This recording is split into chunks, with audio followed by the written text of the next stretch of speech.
You're listening to the Following On Daily podcast. I'm Neil Manthorp alongside England legend David Bumble Lloyd, former India A batter Abhishek Jhunjhunwala and Lancashire Thunder fast bowler Phoebe to look back at day one of the third test between India and England in Rajkot. After winning the toss and batting first, India closed on 326 for 5 after centuries from both captain Rohit Sharma and Ravindra Jadeja put them in a dominant position from being 33 for 3.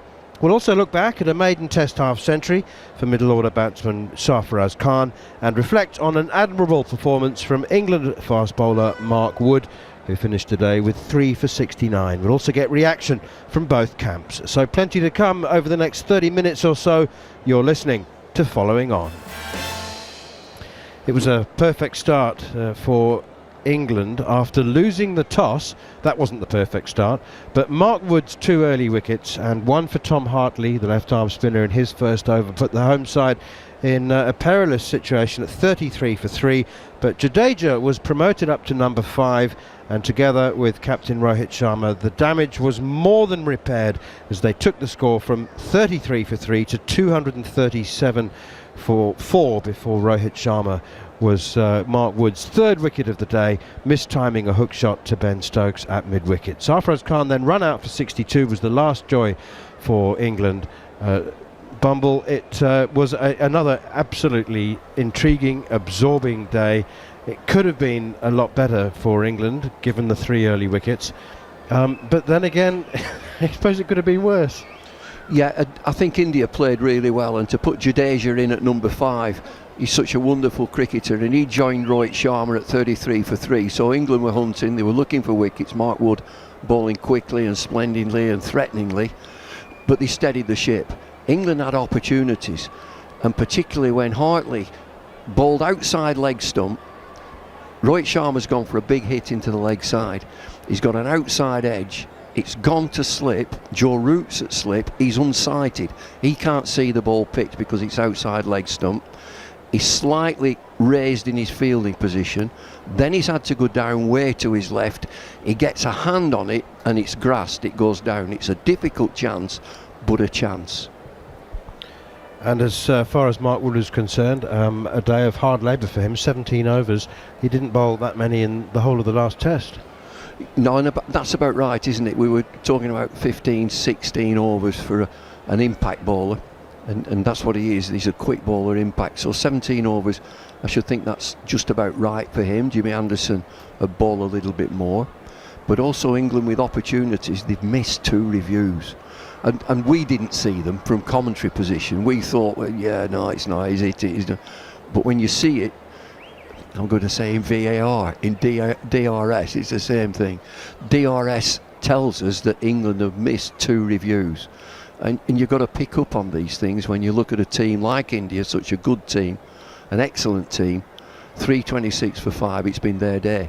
And the last time India played a test match on this ground, it was a while ago against the West Indies. They made 650, so England supporters need to keep things in perspective perhaps, and 5 wickets on the first day after India chose to bat first is reason for some comfort.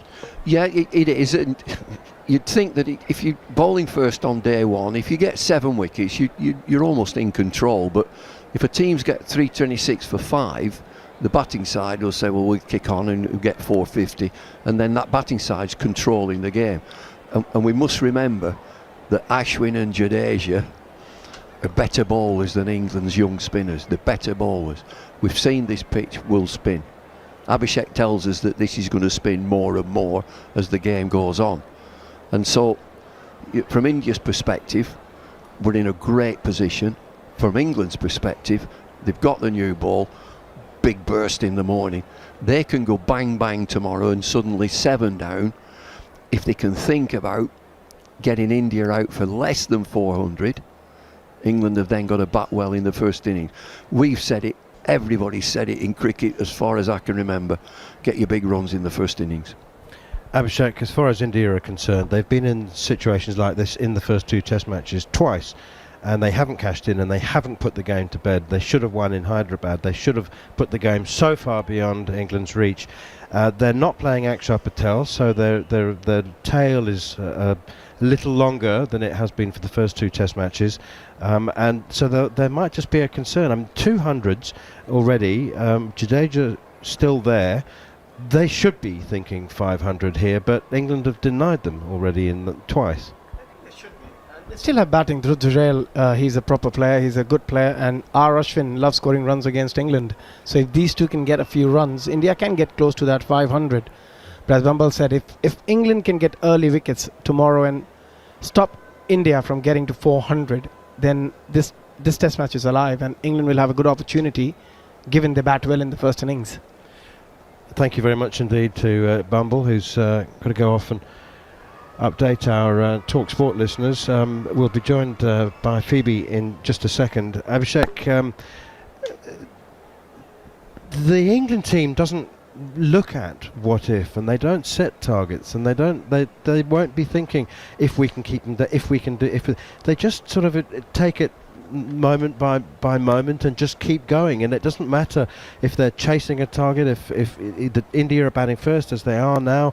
They're not thinking like, oh, they're getting close to 400, they're getting close to 450.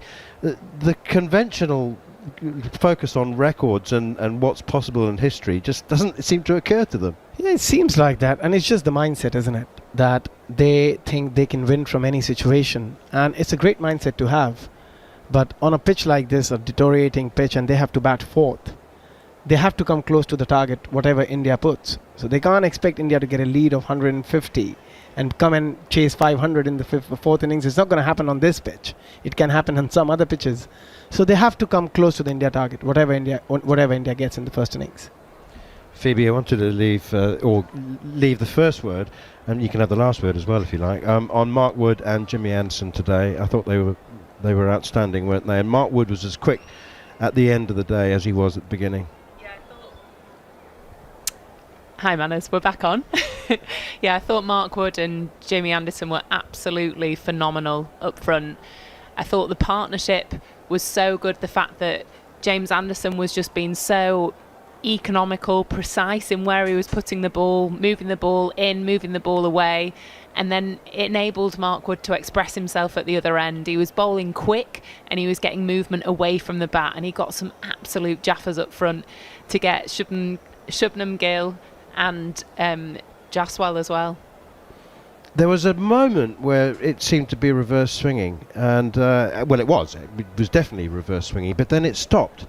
And I don't know whether you take us into the dark science and art of ball maintenance, Phoebe, but why would that have been? Why do you think it stopped reversing?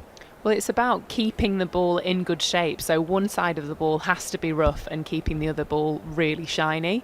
What we saw when the ball stopped reversing was Mark Wood going to the short ball strategy, and England were patient with that. He was getting hit for a couple of sixes, a couple of boundaries, but he managed to get Rohit Sharma in the end with that short ball strategy. But that's where England will be disappointed that the ball didn't reverse for as long as they'd have wanted to, because that was part of the tact of having two seamers in the attack, which worked very well up front. They were able to get India 3 down in the first session, but yeah, in the second session, third session, they'd have wanted the ball to reverse for that little bit longer.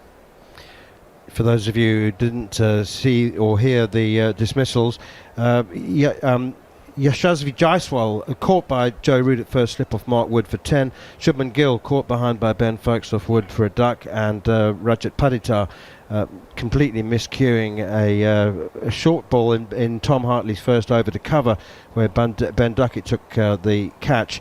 Abhishek, what about Sarfaraz Khan? Finally gets a debut, first class average of 70, and made a very big impact, reaching 50 on his debut from just 48 balls, made 62. But it was clear that Jadeja was stuck in the 90s for 28 balls, and he appeared quite obviously actually to be frustrated with Sarfaraz Khan perhaps not paying attention to running singles and helping him stuck in the 90s. And eventually Jadeja called for a single to try and get to his 100, and Sarfaraz Khan, who hadn't responded a couple of times, did respond and was run out. To be fair, he did throw him under the bus. Let's be honest. Playing his first test, he batted beautifully.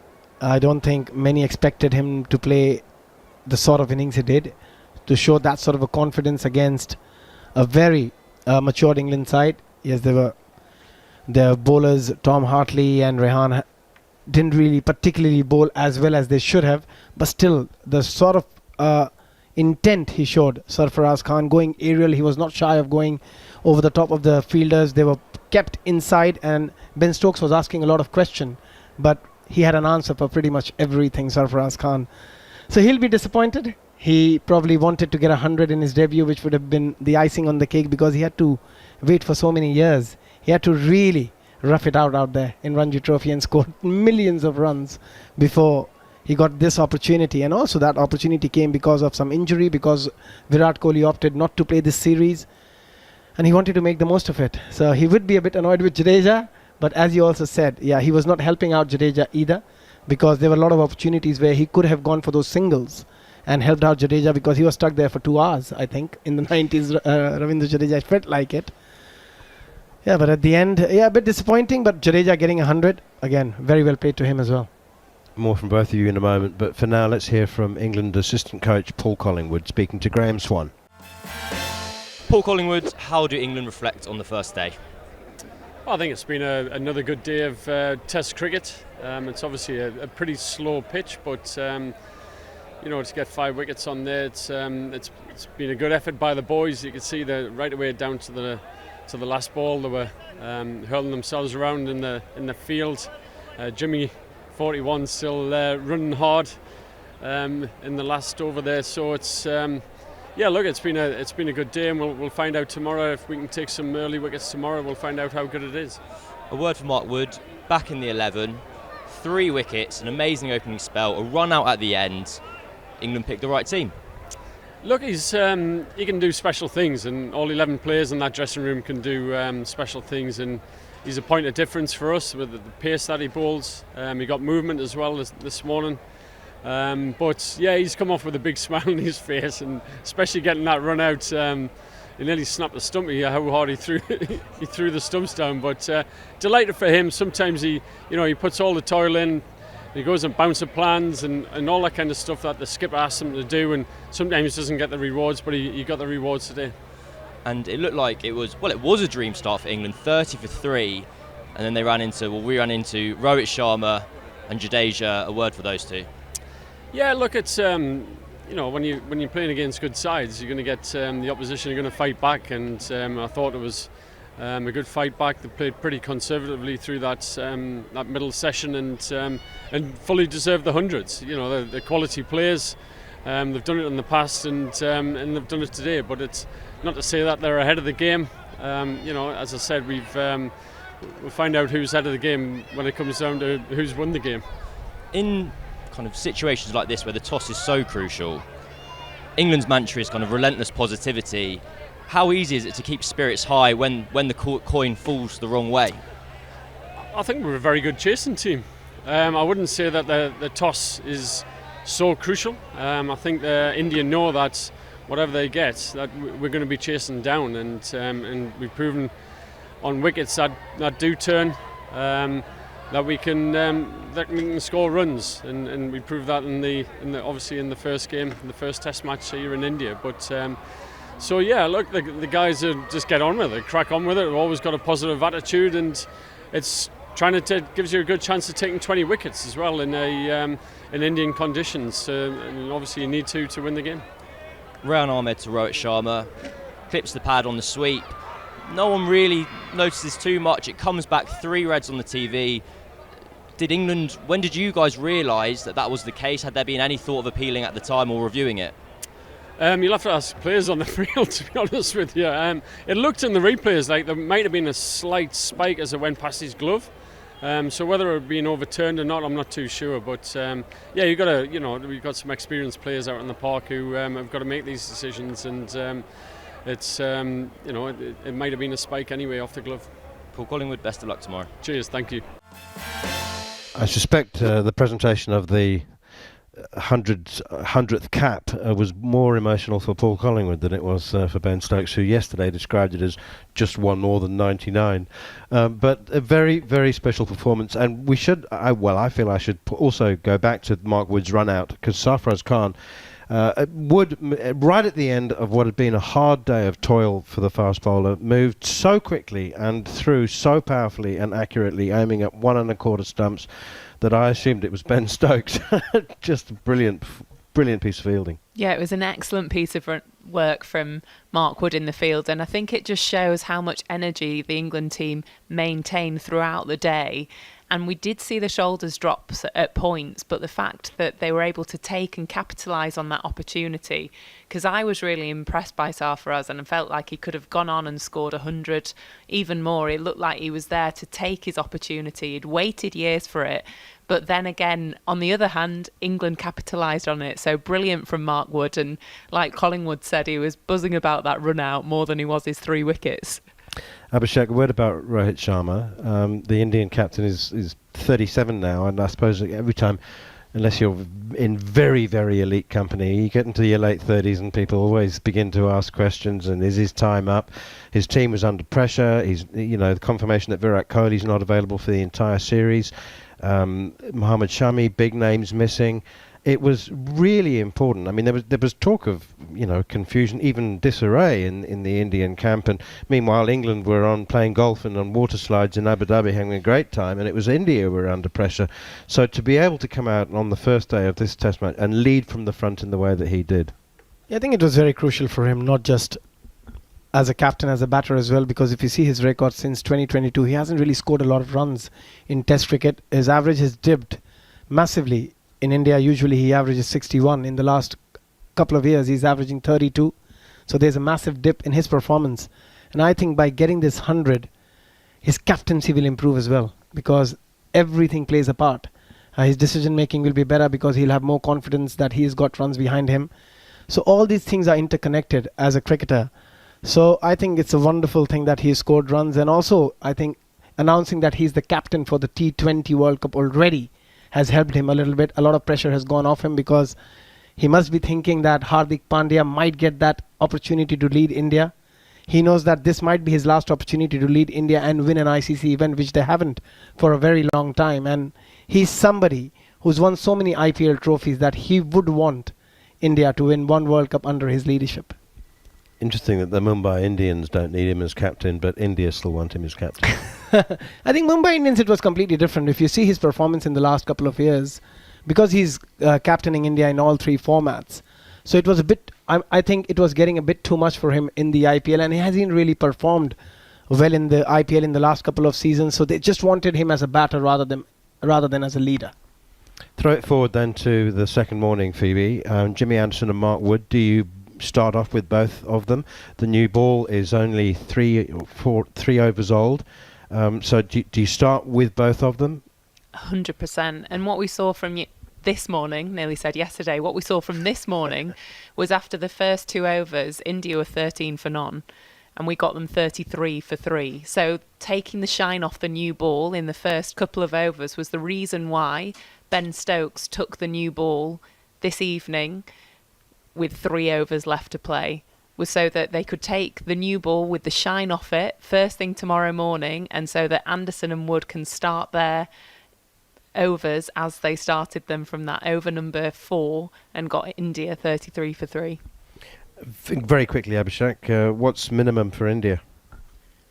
450. I think 450 they will be happy. If you ask them at the toss, when they won the toss, what will you take? They would take 450.